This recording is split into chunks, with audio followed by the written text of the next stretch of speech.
تعویذ ڈنڈوں سے جان چھڑکاؤ، یہ بالوں سے باندھنے سے خدا راضی نہیں ہوتا، گلوں میں تعویذ ڈالنے سے اللہ راضی نہیں ہوتا، سروں پر قرآن کی قسمیں کھانے سے اللہ راضی نہیں ہوتا۔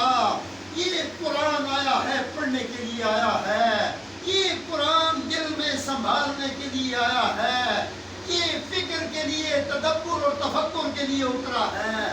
اس قرآن کی تلاوت کرنے والے بن جاؤ، تمہارا گھر تعویذوں کی ضرورت نہیں ہے، تعویذوں کی بالکل ضرورت نہیں ہے۔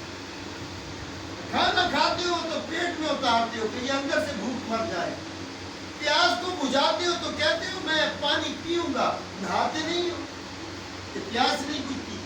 تو قرآن کی اصل لذت، قرآن کی اصل چاشنی اور مٹھاس یہ ہے کہ قرآن کو پڑھنے والے بن جاؤ، قرآن کو سننے والے بن جاؤ اور قرآن پر عمل کرنے والے بن جاؤ۔